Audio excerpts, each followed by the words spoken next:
তোমরা সেই দিনকে ভুলে যেও না যেই দিবসে মানুষ সমস্ত ধন সম্পদ এবং জনসম্পদ নিয়ে অহংকার করে, গর্ব করে, তাকাব্বুরি করে, তাতে কোনো কাজে আসবে না।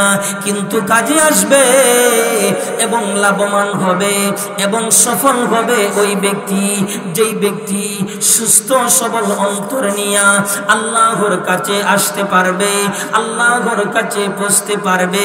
আর যেই অন্তরের ভিতরেই থাকবে আল্লাহর বড়ত্ব, আল্লাহর বিধানের গুরুত্ব, বিশ্ব নবীর সুন্নতের গুরুত্ব। এবার যদি সকলে যদি আমরা আল্লাহর বিধান অনুযায়ী যদি চলাফেরা করি, কোরআন অনুযায়ী যদি চলাফেরা করি, নবীজির তরিকা অনুযায়ী যদি চলাফেরা করি, তাহলে মুসিবতের সময়, বিপদের সময় সমস্ত নবীগণ যখন নফসি নফসি বলতে থাকবে, আমার নবীজি উম্মতের কান্ডারি নবী, শুধুমাত্র উম্মতি উম্মতি বলতে থাকবে। মুসিবতে না পাই যদি, মুসিবতে না পাই যদি, করুণা তোমার কবরে হাসরে কি হবে আমার, কবরে হাসরে কি হবে আমার। মুসিবতে না পাই যদি, মুসিবতে না পাই যদি, করুণা তোমার কবরে হাসরে কি হবে আমার, কবরে হাসরে কি হবে আমার। আছি গো ডুবে আমি পাপের ওই সাগরে, না জানি কি হবে ওপারে হাসরে। তোমারি সুপারিশ বিনে, তোমারি ওয়ামা খালাকতুল জিন্না ওয়াল ইনসা ইল্লা লিয়াবুদুন।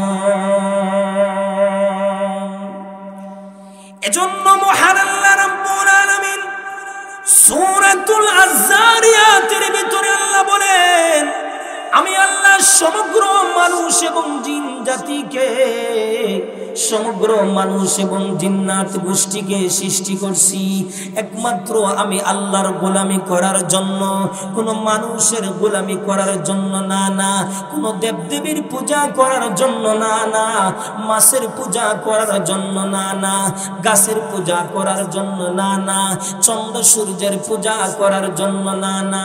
আল্লাহ বলেন ইল্লা লিয়াবুদুন, একমাত্র আমি আল্লাহর গোলামি করার জন্য আমি আল্লাহ সমগ্র মানুষ এবং জিন জাতিকে, সমগ্র মানুষ এবং জিন্নাত গোষ্ঠীকে সৃষ্টি করছি। এমনই ভাবে মহান আল্লাহ রাব্বুল আলামিন সূরাতুল আসরের ভিতরে আমার আল্লাহ সমগ্র মানুষ সম্পর্কে মন্তব্য করেছেন, সমগ্র মানুষ অত্যন্ত ক্ষতিগ্রস্ত। তবে আল্লাহ বলেন, যারা নাকি চারটি কর্মসূচি পালন করবে, চারটি বিধান পালন করবে, তারাই ক্ষতিগ্রস্ত থেকে রেহাই পাবে, তারাই পরীক্ষার ভিতরে পাস করবে। আল্লাহ বলেন ওয়াল আসর, আমার আল্লাহ সময়ের কসম কে বলেন, যুগের কসম কে বলেন, কালের কসম কে বলেন। মহান আল্লাহ রাব্বুল আলামিন কোরআনের জায়গায় জায়গায় আমার আল্লাহ বিভিন্ন ভাবে কসম করছেন। যেমন আল্লাহ কসম করছেন ওয়াস শামস, সূর্যের কসম, ওয়াল কামার, চন্দ্রের কসম, ওয়াল কালাম, কলমের কসম, ওয়াদ দুহা, দুহার কসম, ওয়াল লাইল, রাত্রির কসম, ওয়াত তিন, তিনের কসম, ওয়াজ জাইতুন, জাইতুনের কসম।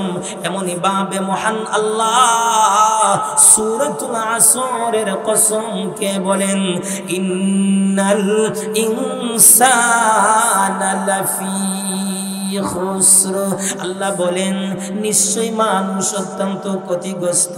তবে আল্লাহ বলেন যারা নাকি 4টি কর্মসূচি পালন করবি, 4টি বিধান পালন করবি, তারাই ক্ষতিগ্রস্ত থেকে রেহাই পাবে, তারাই পরীক্ষার ভিতরে পাস করবে। প্রথম নম্বর কর্মসূচি আমার আল্লাহ সূরাতুল আসরের ভিতরে আল্লাহ বলেন ইল্লাল্লাযীনা আমানু, যারা ঈমানওয়ালা হবে, যারা মুমিন মুসলমান হবে, তারাই ক্ষতিগ্রস্ত থেকে রেহাই পাবে, তারাই পরীক্ষার ভিতরে পাস করবে। 2 নম্বর কর্মসূচি আমার আল্লাহ সূরাতুল আসরের ভিতরে আল্লাহ বলেন ওয়া আমিলুস সালিহাত, যারা নেক আমল করবে তারাই ক্ষতিগ্রস্ত থেকে রেহাই পাবে, তারাই পরীক্ষার ভিতরে পাস করবে। 3 নম্বর কর্মসূচি আমার আল্লাহ সূরাতুল আসরের ভিতরে আল্লাহ বলেন ওয়া তাওয়াসাউ বিল হক, যারা হক কথা বলবে, মানুষদেরকে ভালো কাজের আদেশ করবে, মানুষদেরকে খারাপ কাজ থেকে বাধা প্রদান করবে, তারাই ক্ষতিগ্রস্ত থেকে রেহাই পাবে, তারাই পরীক্ষার ভিতরে পাস করবে। 4 নম্বর কর্মসূচি হলো ওয়া তাওয়াসাউ বিস সাবর, যারা ধৈর্য ধারণ করবে, সবর অবলম্বন করবে। বিভিন্ন ভাবে পরীক্ষা করবেন, সুখের পরীক্ষা করবেন, দুঃখ দিয়া পরীক্ষা করবেন, যন্ত্রণা দিয়া পরীক্ষা করবেন। ওরে বান্দা, ওই সময় যদি তুমি ধৈর্য ধারণ করো, সবর অবলম্বন করো, তাহলে তারাই ক্ষতিগ্রস্ত থেকে রেহাই পাবে, তারাই পরীক্ষার ভিতরে পাস করবে। পরীক্ষার ভিতরে যখন পাস করবে, পাস করার পর রেজাল্টটা যখন আউট করা হবে, ফলাফলটা যখন প্রকাশ করা হবে, ফলাফল প্রকাশের জন্য আমার আল্লাহ একটা দিন নির্ধারণ করে রেখেছেন, যাকে বলা হয় কিয়ামতের দিন বা হাসরের ময়দান। সেই দিন সমস্ত পরীক্ষার্থীদের রেজাল্ট আউট করা হবে, ফলাফল ঘোষণা করা হবে। সেই দিন ধরা পড়বে কে পরীক্ষার ভিতরে পাস করেছো, কে পরীক্ষার ভিতরে ফেল করেছো। পরীক্ষার ভিতরে যদি পাস করতে পারো তাহলে তোমার রেজাল্টটা হবে ডান হাতে, আর পরীক্ষার ভিতরে যদি ফেল করো তাহলে তোমার রেজাল্টটা দেওয়া হবে বাম হাতে। এজন্য মহান আল্লাহ রাব্বুল আলামিন বলেন হাসরের ময়দানে যখন তোমার রেজাল্টটা অর্থাৎ তোমার আমলনামাটা যখন দেওয়া হবে ডান হাতে, আল্লাহ বলেন ফাসাউফা ইউহাসাবু হিসাবান ইয়াসীরা, তোমার হিসাব নিকাশ সহজ হয়ে যাবে। আর যদি হাসরের ময়দানে যদি তোমার আমলনামাটা দেওয়া হয় অর্থাৎ ফলাফলটা যদি দেওয়া হয় বাম হাতে, তুমি মরণের জন্য আহ্বান করবে। শুধু তা নয়, তোমাকে জাহান্নামের গর্তের ভিতরে প্রবেশ করা হবে। তাহলে বোঝা যায় ফলাফলের উপর ভিত্তি করে পুরস্কার বা শাস্তি ভোগ করতে হবে। এজন্য আমার আল্লাহ হাসরের ময়দান কায়েম করবেন, সেখানে ইনসাফের বিচার হবে।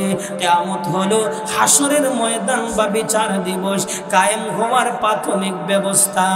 এজন্য মহান আল্লাহ কিয়ামতের ভয়াবহ অবস্থা সম্পর্কে মহান আল্লাহ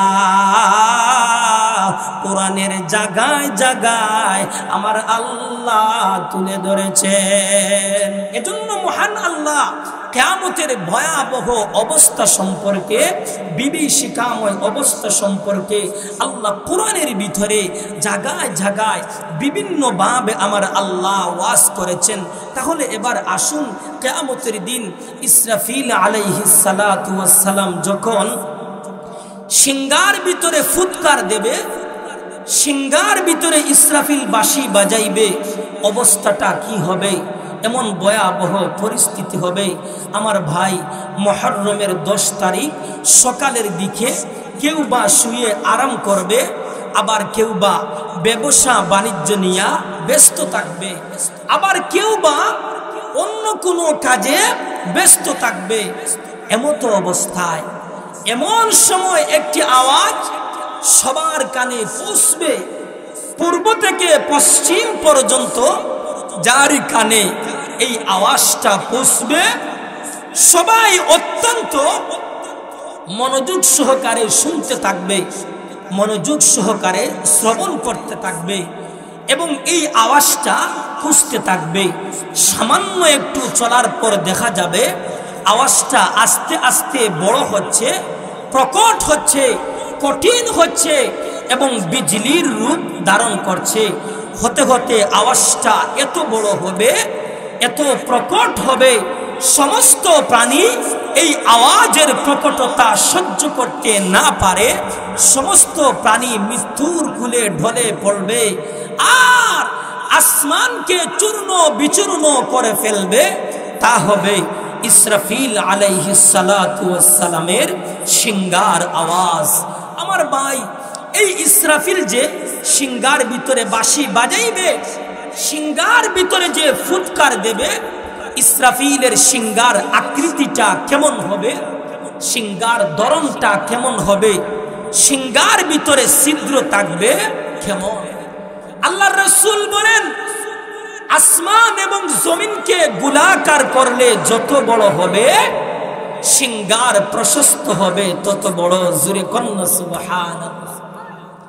শুধু তা নয়, পৃথিবীতে যত প্রাণ এসেছে বা আসবে তার সংখ্যার সমান ছিদ্র রয়েছে সিংগার। এমনই ভাবে আসমান এবং জমিনকে গোলাকার করলে যত বড় হবে তত বড় স্থান রয়েছে সিংগার মাঝখানে, সিংগার মধ্যখানে ইসরাফিল আলাইহিস সালাতু ওয়াস সালামের মুখ সেখানেই রাখা আছে। আমার ভাই, এই ইসরাফিল সিংগার ভিতরে 3 বার ফুঁক দেবেন। কয়বার? 3 বার ফুঁক দেবেন। ইসরাফিল প্রথমবার সিংগার ভিতরে ফুঁক দেবেন ভয় সৃষ্টি করার জন্য। ইসরাফিল দ্বিতীয়বার সিংগার ভিতরে বাঁশি বাজাইবেন বেহুশ করার জন্য। ইসরাফিল সিংগার ভিতরে তৃতীয়বার ফুৎকার দেবেন মহান আল্লাহর আদালতে, মহান আল্লাহর দরবারে একত্রিত হওয়ার জন্য, সমবেত হওয়ার জন্য। আমার আল্লাহ যতক্ষণ পর্যন্ত ইসরাফিলকে দ্বিতীয় ফুকের আদেশ না করবেন, দ্বিতীয় ফুকের অর্ডার না করবেন, ততক্ষণ পর্যন্ত প্রথম ফুক অব্যাহত থাকবে, বন্ধ হবে না। আর যখন আল্লাহ ইসরাফিলকে দ্বিতীয় ফুকের আদেশ করবেন, দ্বিতীয় ফুকের অর্ডার করবেন, ফুক দেওয়ার পর পরিস্থিতি এমন হবে, সেই দিন মানুষ কিয়ামতের ভয়াবহ অবস্থা দেখা, বিভীষিকাময় অবস্থা দেখা মানুষ ভয়ে মাটিতে পড়ে যাবে। মায়েরা তাদের দুগ্ধপুষ্য শিশুর কথা ভুলে যাবে, ভয়ে গর্ভবতী নারীর গর্ভপাত হয়ে যাবে, কিশোর যুবকরা বৃদ্ধ হয়ে যাবে। শয়তান আত্মরক্ষার জন্য এদিক সেদিক পলায়ন করার চেষ্টা করবে, কিন্তু ফেরেশতারা তাদেরকে প্রহার করে ফিরে আনবে।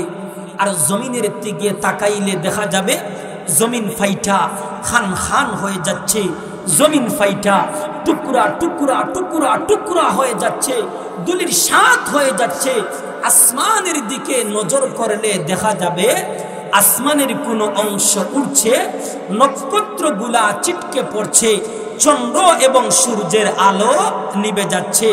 এজন্য মহান আল্লাহ সূরাতুল ইনফিতারের ভিতরে আল্লাহ তুলে ধরেছেন, ইযাস সামাউ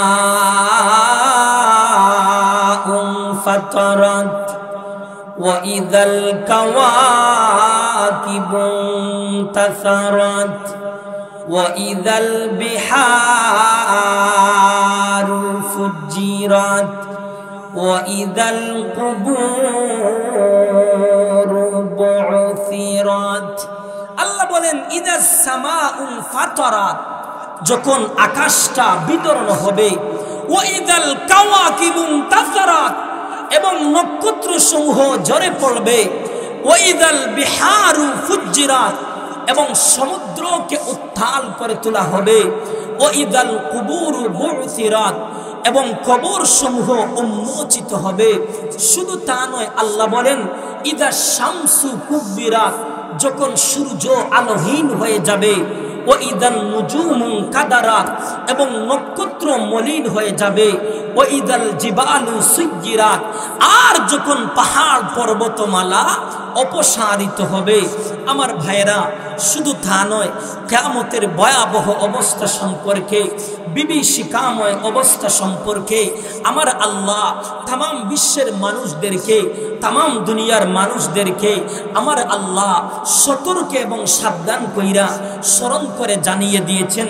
এজন্য আমার আল্লাহ মহাগ্রন্থ আল কুরআনুল কারীমের ভিতরে আল্লাহ বলেন, ইয়া আইয়ুহান নাসু তাকু রাব্বাকুম ইন্না জালজালাতাস সাআতি শাইউন আযীম। এজন্য মহান আল্লাহ রাব্বুল আলামিন তাম বিশ্বের মানুষদেরকে, তাম দুনিয়ার মানুষদেরকে আমার আল্লাহ সতর্ক এবং সাবধান কইরা স্মরণ করে জানিয়ে দিয়েছেন।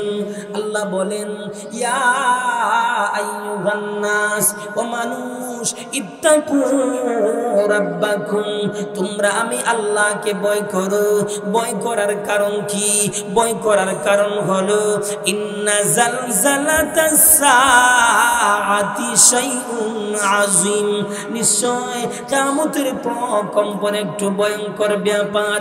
শুধু তা নয়, আয়াতের দ্বিতীয় অংশের ভিতরে আল্লাহ বলেন, ইয়াউমা তারাউনাহা তাযহালু কুল্লু মুরদিআতিন আম্মা আরদাআত ওয়া তাদউ কুল্লু যাতি হামলিন হামলাহা ওয়া তারান নাসা সুকারা ওয়া মা হুম বিসুকারা ওয়ালাকিন্না আযাবাল্লাহি শাদীদ।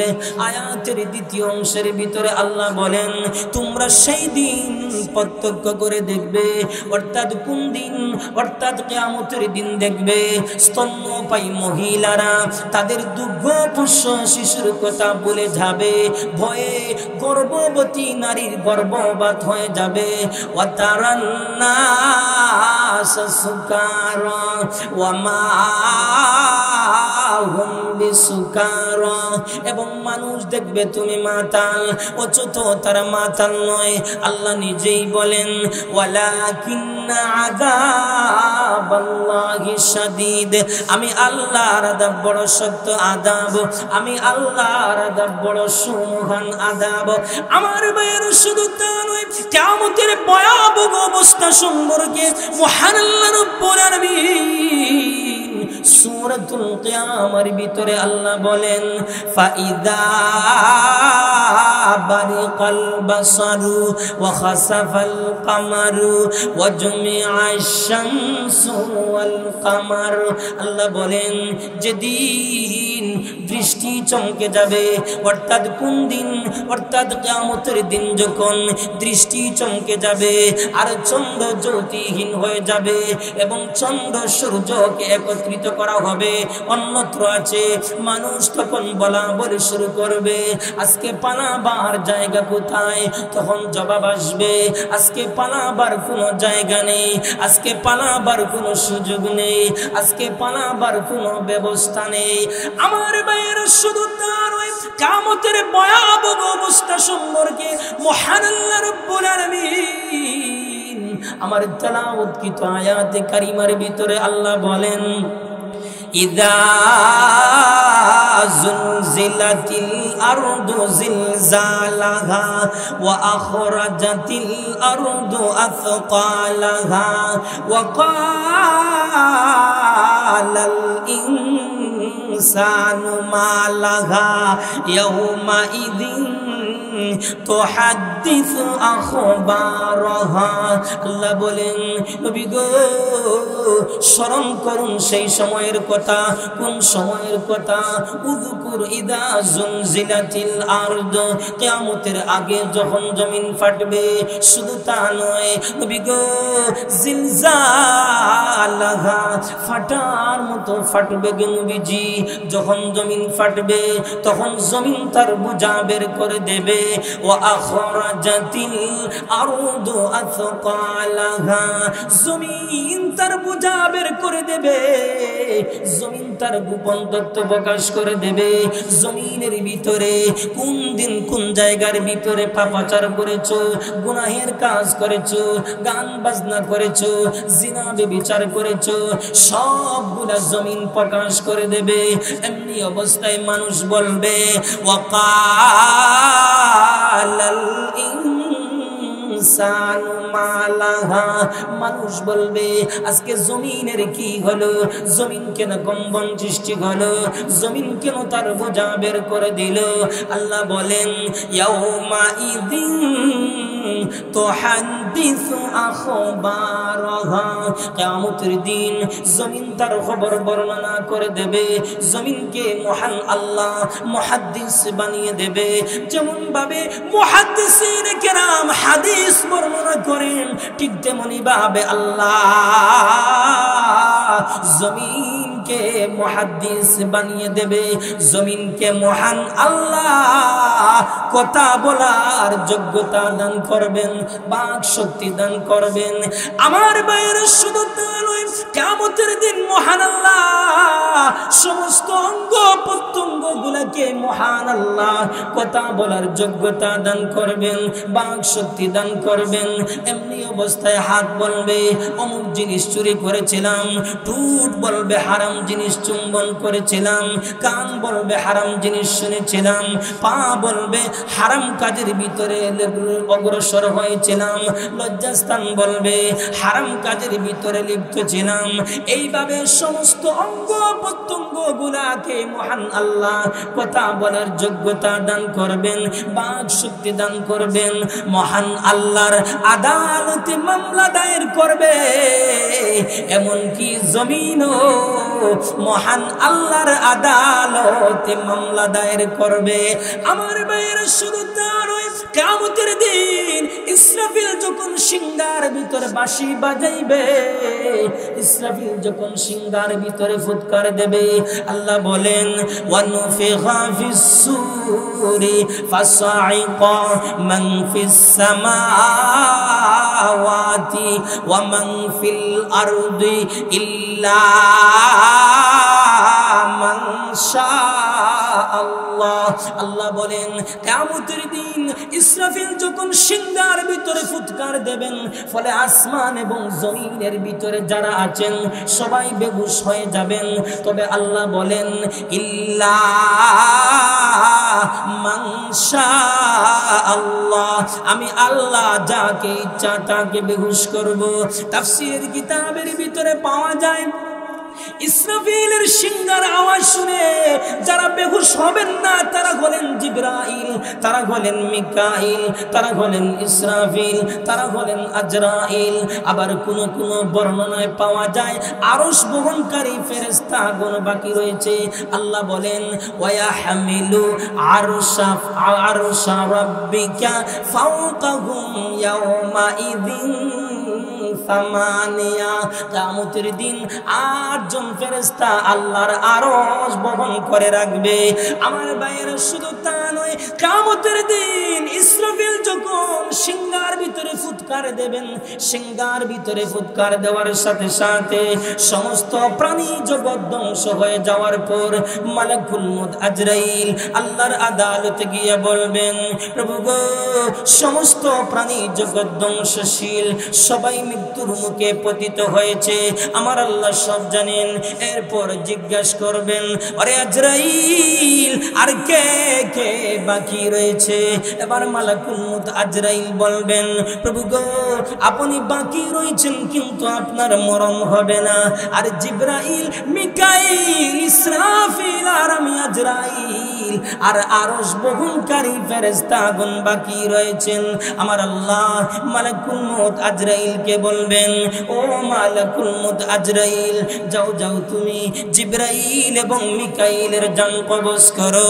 এবার মালাকুল মউত আজরাইল জিবরাইল এবং মিকাইলের জান কবজ করবেন, জান কবজ কইরা আল্লাহর আদালতে গিয়ে বলবেন, প্রভু গো, জিবরাইল এবং মিকাইলের জান কবজ করা হয়েছে, আমার আল্লাহ সব জানেন। এরপর জিজ্ঞাসা করবেন, ওরে আজরাইল, আর কে কে বাকি রয়েছে? এবার মালাকুল মউত আজরাইল বলবেন, প্রভু গো, আপনি বাকি রয়েছেন কিন্তু আপনার মরণ হবে না। আর ইসরাফিল আর আমি আজরাইল আর আরশ বহনকারী ফেরেশতাগণ বাকি রয়েছেন। এবার মহান আল্লাহ রাব্বুল আলামিন মালাকুল মউত আজরাইলকে বলবেন, ও আজরাইল, কবজ করা হয়েছে, আমার আল্লাহ সব জানেন। এরপর জিজ্ঞাসা করবেন, ওরে আজরাইল, আর কে কে বাকি রয়েছে? এবার মালাকুল মউত আজরাইল বলবেন, প্রভু গো, আপনি বাকি রয়েছেন কিন্তু আপনার মরণ হবে না। আর ইসরাফিল আর আমি আজরাইল বাকি রয়েছি। এবার মহান আল্লাহ রাব্বুল আলামিন আরশকে আদেশ করবেন, ইসরাফিলের কাছ থেকে সিংহা নিয়ে নাও। এবার মহান আল্লাহ ইসরাফিল এবং আজরাইলকে বলবেন, ও ইসরাফিল এবং আজরাইল, তোমরাও কি সৃষ্টি? বলে হ্যাঁ, আমরাও সৃষ্টি। তোমরাও কি মরণশীল? বলে হ্যাঁ, আমরাও মরণশীল। তাহলে তোমরাও মরে যাও। সাথে সাথে ইসরাফিল এবং আজরাইলের মরণ হয়ে যাবে। আল্লাহ বলেন, কুল্লু শাইইন হালিকুন ইল্লা ওয়াজহা, কুল্লু মান আলাইহা ফান ওয়া ইয়াবকা ওয়াজহু রাব্বিকা যুল জালালি ওয়াল ইকরাম। আল্লাহ বলবেন, কুল্লু শাইইন হালিকুন ইল্লা ওয়াজহা, কুল্লু মান আলাইহা ফান ওয়া ইয়াবকা ওয়াজহু রাব্বিকা যুল জালালি ওয়াল ইকরাম। আল্লাহ বলবেন, সব কিছু খান খান হয়ে যাবে, সব কিছু ধ্বংস হয়ে যাবে, সব কিছু দুনির সাথ হয়ে যাবে, শুধুমাত্র থাকবেন কে? একমাত্র আল্লাহই থাকবেন। জোরে কন্না সুবহানাল্লাহ। আমার ভাইরা, এরপর আল্লাহ আসমান এবং জমিনকে গুটিয়ে ফেলা হবে, যেইভাবে তাবিজের কাগজকে গুটানো হয়। আল্লাহ বলেন, ওয়াল আরদু জামিআন কাবদাতুহু ইয়াউমাল কিয়ামাতি ওয়াস সামাওয়াতু মাতউবিয়াতুন বিয়ামিনি। আল্লাহ বলেন, গোটা পৃথিবী আল্লাহর বাম হাতের মুঠোতে থাকবে, আর আসমান সমূহ বাস করা অবস্থায় আল্লাহর ডান হাতে থাকবে। তাফসীর ইবনে কাসিরের ভিতরে লেখা হয়, সব মিলে মহান আল্লাহর হাতে সরিষার দানা পরিমাণ হবে। জোরে কন্না সুবহানাল্লাহ।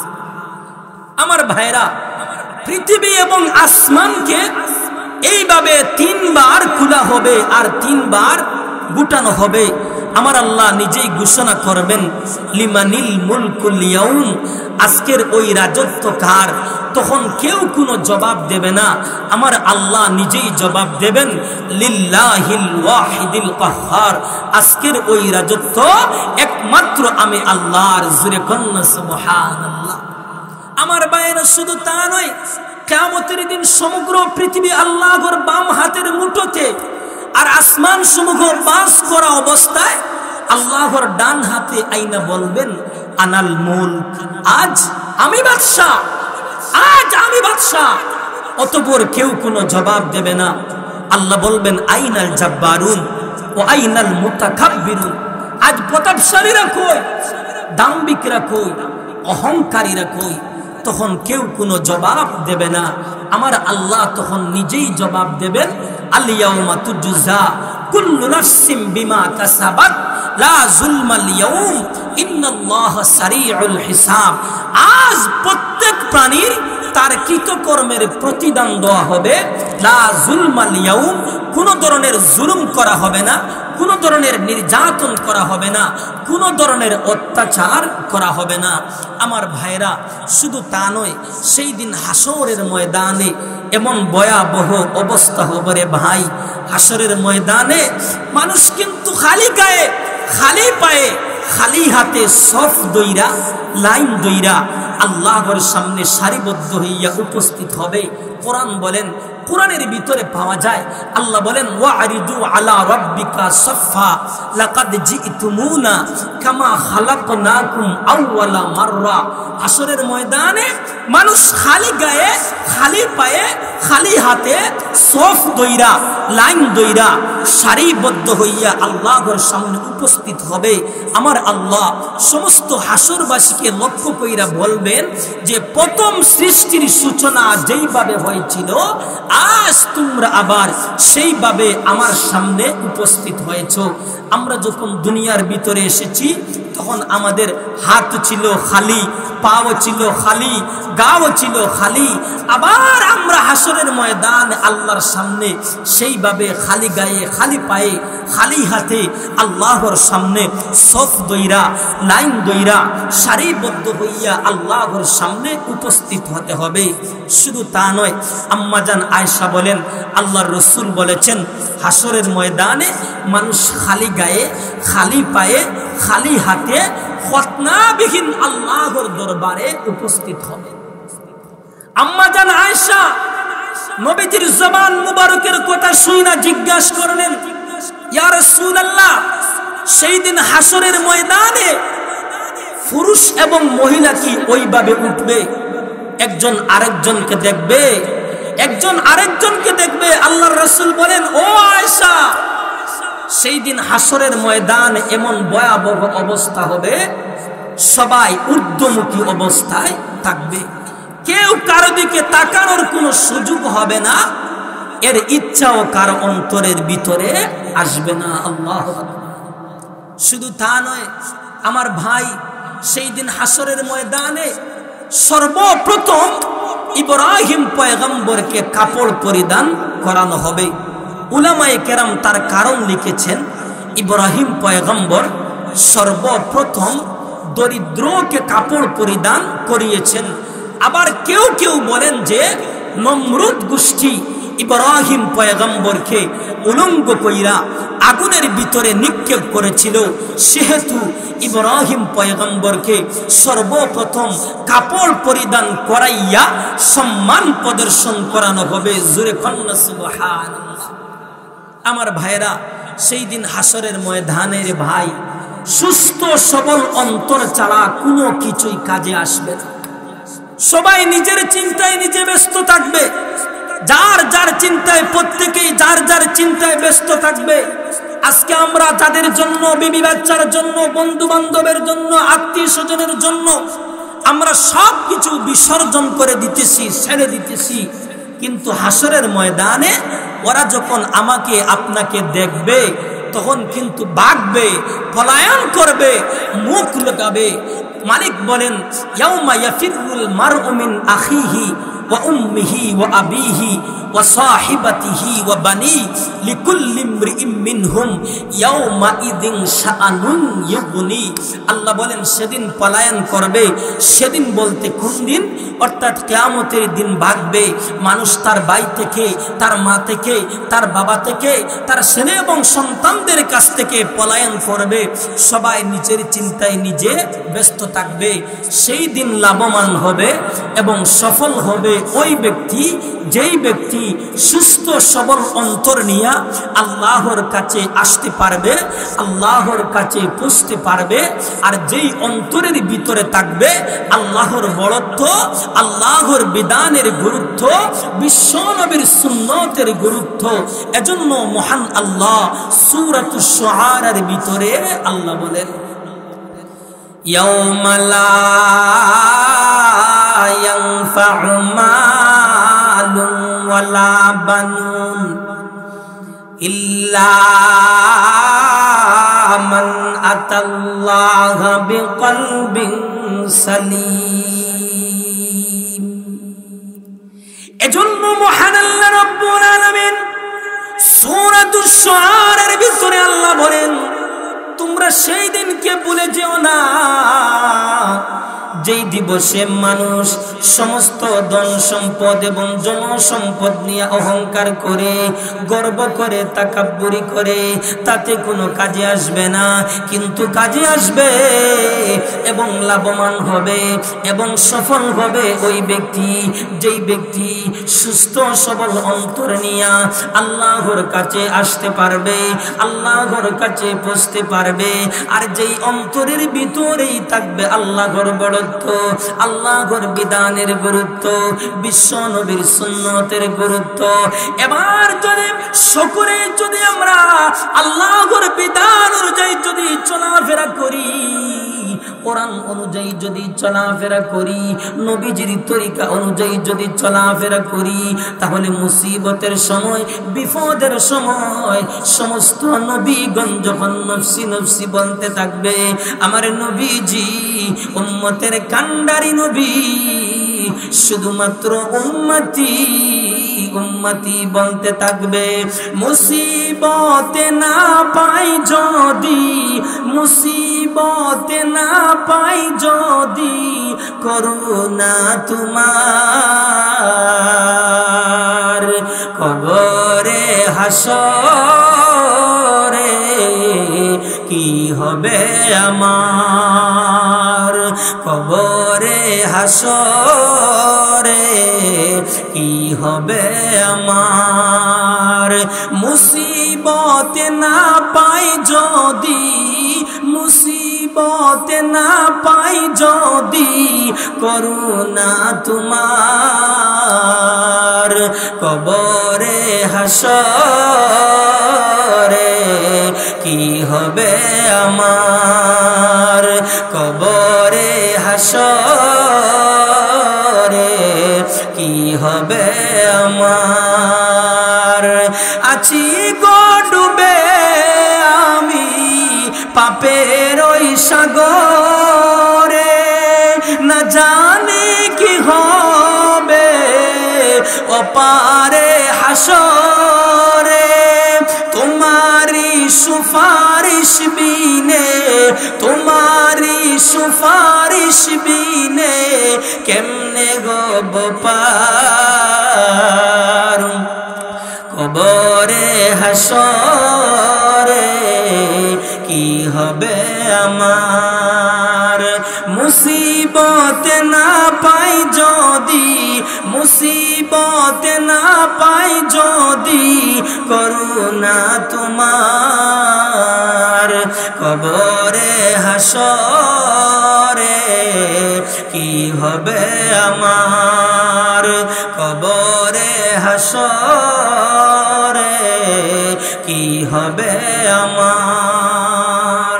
এজন্য বলতেছিলাম মুসিবতের সময়, বিপদের সময় সমস্ত নবীগণ যখন নফসি নফসি বলতে থাকবে, আমার নবীজি উম্মতের কান্ডারি নবী, শুধুমাত্র উম্মতি উম্মতি বলতে থাকবেন।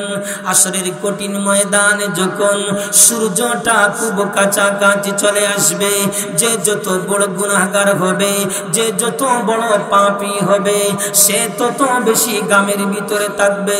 কারো গাম থাকবে টাহনু পর্যন্ত, কারো গাম থাকবে হাঁটু পর্যন্ত, কারো গাম থাকবে কোমর পর্যন্ত, আবার কারো গাম থাকবে নাক পর্যন্ত, আবার কেউ বা গামের ভিতরে ডুবতে থাকবে।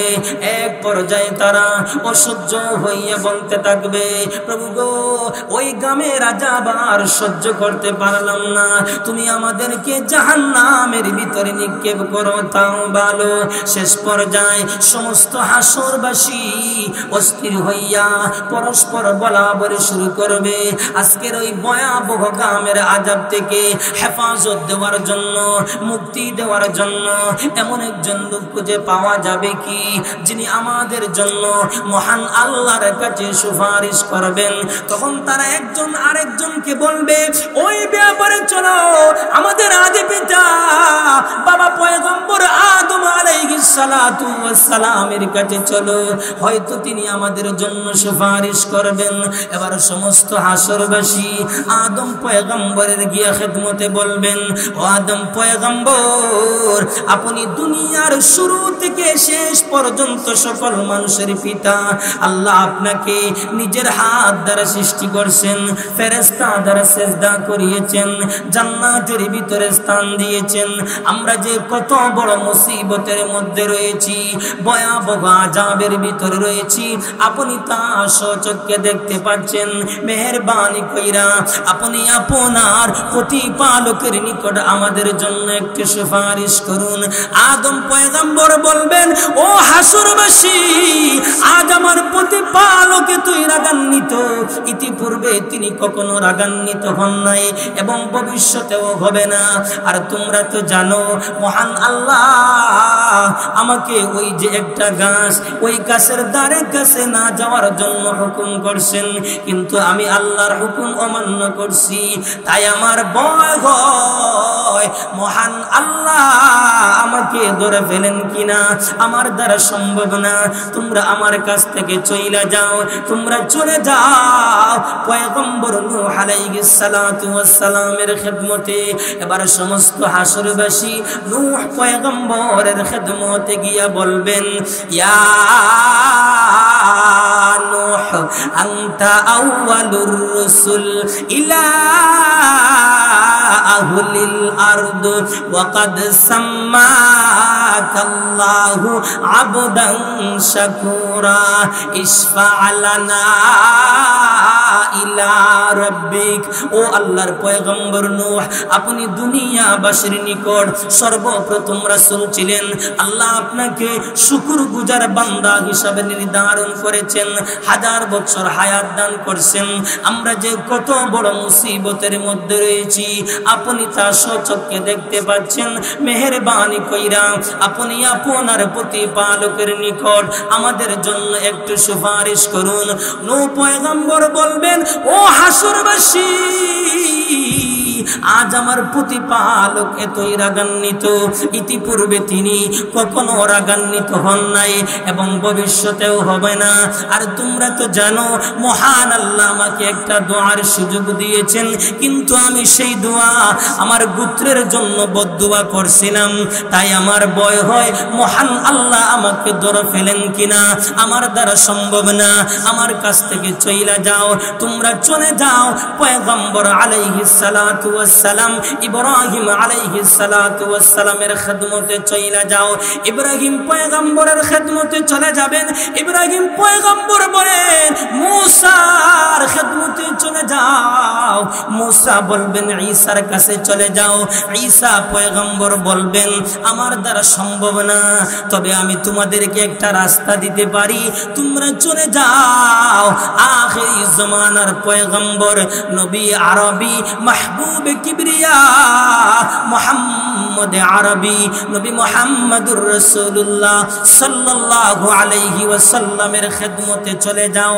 এবার সমস্ত আসরবাসী আমার নবী বিশ্ব নবী রাহমাতুল লিল আলামিনের দরবারে চলে যাবেন, গিয়া বলবেন, ইয়া মুহাম্মদ আনতা রাসূলুল্লাহ ওয়া খাতামুল আম্বিয়া ওয়া গুফিরা লাকা মা তাকদ্দামা মিন যামবিক ওয়া মা তাআখারা ইশফা' লানা ইলা রাব্বিক আলা তারা মা নাহনু ফি। এর সমস্ত হাসরবাসী আমার আপনার নবী বিশ্ব নবীর দরবারে গিয়ে বলবেন, ইয়া মুহাম্মদ আনতা রাসূলুল্লাহ ওয়া খাতামুল আম্বিয়া ওয়া গুফিরা লাকা মা তাকদ্দামা মিন যামবিক ওয়া মা তাআখারা ইশফা' লানা ইলা রাব্বিক আলা তারা মা নাহনু ফিহি। ওগো নবীজি, আপনি হলেন সর্বশেষ এবং সর্বশ্রেষ্ঠ পয়গম্বর। আল্লাহ আপনার আগের এবং পিছনের সমস্ত জিন্দেগির গুনাহগুলোকে মহান আল্লাহ মাফ করে দিয়েছেন। আমরা যে কত বড় মুসিবতের মধ্যে রয়েছি, আপনি আমাদের জন্য একটু সুপারিশ করুন। তখন নবীজি বলবেন, আনা লাহা। জোরে পড়ুন সুবহানাল্লাহ। নবীজি বলেন, আনা লাহা, আমি এর জন্য। এবার জিবরাইল আমিন বুরাক নিয়ে আসবেন। বিশ্বনবী বলেন, আমাকে নিয়ে রওনা হবেন। তখন আমি আরশের নিচে সেজদায় পড়ে যাব। সেজদায় পইড়া আমি আমার মাওলার এমন গুনাগুন গাইতে শুরু করব যেই গুনাহগুন অতীতে কেউ কোনোদিন করে নাই। আর আল্লাহ আমার অন্তরের ভিতরে এমন প্রশংসা ঢেলে দেবেন যা ইতিপূর্বে কারো অন্তরের ভিতরে ঢেলে দেওয়া হয় নাই। তখন আল্লাহ বলবেন, ইয়া মুহাম্মদ ইরফা রাসাকা সাল তুতা, ও মুহাম্মদ তুমি মাথা তুলো, তুমি সুপারিশ করো, তোমার সুপারিশ মঞ্জুর করা হবে। তুমি প্রার্থনা করো, তোমার প্রার্থনা মঞ্জুর করা হবে। এবার নবীজি মাথা তুইলা বলবেন, ইয়া রাব্বি উম্মতি, ইয়া রাব্বি উম্মতি, ইয়া রাব্বি উম্মতি। আল্লাহ গো, আমার উম্মতের প্রতি দয়া করো, আমার উম্মতের প্রতি করুণা করো। তখন আল্লাহ বলবেন, ইয়া মুহাম্মদ আদখিল মিন উম্মতিকা মান লা হিসাব আলাইহি মিনাল বাবিল আইমানি মিন আবওয়াবিল জান্নাহ। ও মুহাম্মদ, আপনার যেসব উম্মত হিসাব ছাড়াই জান্নাতে যাওয়ার উপযুক্ত, আপনি তাদেরকে জান্নাতের ডান দিকের দরজা দিয়া প্রবেশ কইরা দিন। জোরে কন্না সুবহানাল্লাহ। আল্লাহর রাসূল বলেন, এরপর আমি হিসাব শুরু করার জন্য সুপারিশ করব, আমার সুপারিশ মঞ্জুর করা হবে। অতঃপর হিসাবের কার্যক্রম শুরু হয়ে যাবে।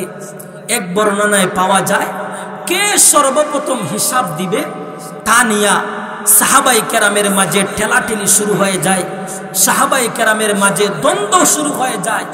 শেষ পর্যন্ত নবীর সাহাবী আবু বকরকেই পাঠানো হয়। আবু বকর হিসাব দিতে গিয়া এমন কান্নাকাটি শুরু করলেন, আল্লাহ আবু বকর কি কিছুই জিজ্ঞাসা করেন নাই। আল্লাহ বলেন, আবু বকর যাও, তোমার ক্ষমার ঘোষণা। সুবহানাল্লাহ। এবার ওমর প্রবেশ করলেন। ওমরকে দেখে আমার আল্লাহ সালাম দিলেন। ওমরকে বললেন, ওমর যাও, তোমার ক্ষমার ঘোষণা। এবার উসমান প্রবেশ করলেন। উসমানকে বললেন, যাও, তোমার ক্ষমার ঘোষণা। আলী প্রবেশ করলেন। আলীকেও বললেন, যাও, তোমারও ক্ষমার ঘোষণা। সুবহানাল্লাহ। ও মুসলমান ভাই, আমরা এমন একজন দামি নবীর উম্মত, এমন একজন দামি পয়গম্বরের উম্মত, যেই পয়গম্বরের হাসরের ময়দানে এত মান, এত সম্মান, এত ইজ্জত, এত মর্যাদা। আল্লাহর রাসূল বলেন, হাসরের ময়দানে আমি আদম সন্তানদের সরদার হব, সেই জন্য আমি গর্ব করি না। আমি সমস্ত নবী রাসূলগণের সরদার হব, সেই জন্য আমি গর্ব করি না। কিয়ামতের দিন সমস্ত প্রশংসার জান্ডা থাকবে আমার হাতে, সেই জন্য আমি গর্ব করি না। একমাত্র আমার সুপারিশ মঞ্জুর করা হবে, সেই জন্য আমি গর্ব করি না। আমি জমিন থেকে সর্বপ্রথম আত্মপ্রকাশ করব, সেই জন্য আমি গর্ব করি না। আমি সর্বপ্রথম জান্নাতের ভিতরে প্রবেশ করব, সেই জন্য আমি গর্ব করি না। মহান আল্লাহ হাসরের ময়দানে আমাকে হাউজে কাউসার দান করবেন, সেই জন্য আমি গর্ব করি না, সেই জন্য আমি অহংকারীও করি না। ওই প্রসঙ্গে ফাজায়েলে আমলের ভিতরে রয়েছে, একবার কিছু সংখ্যক সাহাবায়ে কেরাম বৈশা আলোচনা করছেন। আল্লাহ ইব্রাহিমকে বন্ধু বলে ঘোষণা দিয়েছেন, উপাধি দিয়েছেন খালিলুল্লাহ। আল্লাহ মুসার সাথে কথা বলেছেন, উপাধি দিয়েছেন কালিমুল্লাহ। আল্লাহ ঈসা পয়গম্বরকে কোন শব্দ দ্বারা সৃষ্টি করছেন? উপাধি দিয়েছেন রূহুল্লাহ। আল্লাহ সুলাইমান পয়গম্বরকে তো ক্ষমতা দান করছেন যা পৃথিবীতে অন্য কাউকে তো ক্ষমতা দান করেন নাই, উপাধি দিয়েছেন খলিফাতুল্লাহ। আল্লাহ দাউদ পয়গম্বরকে জাবুর দান করেছেন। এগুলো শুই না আল্লাহর রাসূল বলেন, ও আমার সাহাবায়ে কেরাম, তোমরা যা আলোচনা করছো তা ঠিক, কিন্তু মনে রাখবা আনা হাবিবুল্লাহ, আমি হাবিবুল্লাহ, আমি আদম সন্তানদের সরদার, সেই জন্য আমি গর্ব করি না। আমি সমস্ত নবী রাসূলগণের সরদার, সেই জন্য আমি গর্ব করি না। কিয়ামতের দিন সমস্ত প্রশংসার ঝান্ডা থাকবে আমার হাতে, সেই জন্য আমি গর্ব করি না। আমি সর্বপ্রথম জান্নাতের ভিতরে ঢুকবো, সেই জন্য আমি গর্ব করি না। হাসরের ময়দানে মহান আল্লাহ আমাকে হাউজে কাউসার দান করবেন, সেই জন্য আমি গর্ব করি না। এই হবে হাসরের ময়দানে আমার নবীজির বিশেষ মর্যাদা। সুবহানাল্লাহ। শুধু তা নয়, আরো অনেক মর্যাদা হাসরের ময়দানে আমার নবীজির দেখা যাবে। ও মুসলমান ভাই, হাসরের ময়দানে সমস্ত হাসরবাসী যখন কলিজা শুকিয়ে যাবে পানির পিপাসার কারণে, আল্লাহর নবী উম্মতদেরকে পানি পান করার জন্য হাউজে কাউসারের সামনে বসবেন এবং উম্মতদেরকে পানি পান করাবেন। জোরে কন্না সুবহানাল্লাহ। আল্লাহর রাসূল বলেন, হাসরের কঠিন ময়দানে মহান আল্লাহ আমাকে হাউজে কাউসার দান করবেন। আল্লাহ বলেন, ইন্না আ'তাইনাকাল কাউসার, হে নবী নিশ্চয়ই আমি আল্লাহ আপনাকে কাউসার দান করছি। আল্লাহর রাসূল বলেন, আমার হাউজ এত বড় হবে, আদম এবং উম্মানের মাঝে যেই পরিমাণ দূরত্ব, আমার হাউজের এক দিক থেকে আরেক দিকের দূরত্ব হবে ততটুকু। আমার হাউজের পানি হবে বরফের চাইতে ঠান্ডা, দুধের চেয়েও সাদা, মধুর চেয়েও মিষ্টি। জগতের মানুষ যদি একবার যদি ওই হাউজ কাউসারের পানি পান করে, তাহলে আর জিন্দেগিতে কখনো পানির পিপাসার কোনো প্রয়োজন হবে না। জোরে কন্না সুবহানাল্লাহ। ও মুসলমান ভাই, ওই হাউজে কাউসার হতে যাদেরকে তাড়িয়ে দেওয়া হবে, যাদেরকে বিতাড়িত দৌড় করে দেওয়া হবে, নবীর সাহাবী হযরত সাহাল বিন সাদ রাদিয়াল্লাহু আনহু বর্ণনা করেন, আল্লাহর রাসূল বলেছেন, হাসরের ময়দানে হাউজে কাউসারের নিকট আমার সাথে তোমার সাক্ষাৎ হবে। রাসূল বলেন, যারাই আমার নিকট আসতে পারবে তারাই হাউজে কাউসারের পানি পান করতে পারবে, একবার করবে, জিন্দেগিতে আর কখনো পানির পিপাসার কোনো প্রয়োজন হবে না। সুবহানাল্লাহ। আমার ভাই, নবীজি বলেন, ও সাগাল শুনো, একদল লোক পানি পান করার জন্য আমার নিকট আসতে চাইবে, তখন আমার নিকট আসতে চাইবে, তখন পর্দা ঢেলে দেওয়া হবে, তখন আমি বলবো এরা আমার উম্মত। জবাব দেওয়া হবে, ইয়া রাসূলুল্লাহ, ওগো নবীজি আপনি ঠিক বলছেন, এরা আপনার উম্মত, কিন্তু এরা আপনার উম্মত হওয়ার পরও ইসলামকে বিকৃত করছে, দিনকে বিকৃত করছে, ধর্মের ভিতরে নতুন নতুন জিনিস আবিষ্কার করছে, বিদআত আবিষ্কার করবে। নবীজি বিদআত আবিষ্কার করছে, নবীজি তখন বলবেন, সুহকান সুহকান লিমান গায়্যারা বাদি, দূর হও, দূর হও, যারা আমার পর ইসলামকে বিকৃত করছে, দিনকে বিকৃত করছে, ধর্মের ভিতরে নতুন নতুন জিনিস সৃষ্টি করছে, বিদআত আবিষ্কার করছে। রাসূল বলবেন, এরা জান্নাতে তো যাওয়া দূরের কথা, হাউজে কাউসারের পানিও তাদের নসিব হবে না। আমার ভাইরা, ওই হাউজে কাউসারের পানি পান করতে গেলে আল্লাহর বিধান অনুযায়ী চলাফেরা করতে হবে, নবীজির সুন্নাহ অনুযায়ী জীবন যাপন গঠন করতে হবে। কারণ নবীজি উম্মতের জন্য এত দেওয়ানা, উম্মতের জন্য এত পাগল। আল্লাহর রাসূল উম্মতের অবস্থা পর্যবেক্ষণের জন্য বিশ্ব নবী সময়ের ব্যবধান 3 জায়গার ভিতরে অবস্থান করবেন। পুলসিরাত, মিজান, হাউজে কাউসার, ওই 3 জায়গার ভিতরে অবস্থান করবেন। নবীর সাহাবী আনাস বলেন, ইয়া রাসূলুল্লাহ, ও নবীজি হাসরের দিন কিন্তু আপনি আমার জন্য সুপারিশ করবেন। নবীজি বলেন, ওরে আনাস, বলে হ্যাঁ আমি তোমার জন্য সুপারিশ করব। নবীর সাহাবী আনাস বলেন, ইয়া রাসূলুল্লাহ, আমি আপনাকে কোথায় গিয়া তালাশ করব? নবীজি বলেন, ওরে আনাস পুলসিরাতের নিকট তালাশ করো। নবীর সাহাবী আনাস বলেন, নবী গো পুলসিরাতের নিকট যদি না পাই তাহলে কোথায় গিয়ে তালাশ করব? মিজানের নিকট তালাশ করো। নবী গো মিজানের নিকট যদি না পাই তাহলে কোথায় গিয়ে তালাশ করব? নবীজি বলেন, হাউজে কাউসার। এই 3 জায়গার ভিতর থেকে যে কোনো এক জায়গায় আমি বিশ্ব নবীকে পাওয়া যাবে। সুবহানাল্লাহ। এই 3 জায়গার ভিতর থেকে যে কোনো এক জায়গায় বিশ্ব নবীকে পাওয়া যাবে। আমার ভাই, এই নবীর আপনার সুপারিশ যদি অর্জন করতে চাও, নবীর ইতাআত করতে হবে, নবীর অনুসরণ কইরা জীবন যাপন গঠন করতে হবে। শেষ কথাটি হলো সমগ্র হাসরবাসী দুই দলে বিভক্ত হবে, একদল হবে জান্নাতি, আরেক দল হবে জাহান্নামী। আল্লাহ পাক রব্বুল আলামিন আমাদের সকলকে জান্নাতীদের দলের অন্তর্ভুক্ত হইয়া চিরসুখের জায়গা জান্নাতের মেহমান হওয়ার আল্লাহ যেন তৌফিক দান করেন। আমিন। ওয়া আখিরু দাওয়ানা আনিল হামদুলিল্লাহি রাব্বিল আলামিন।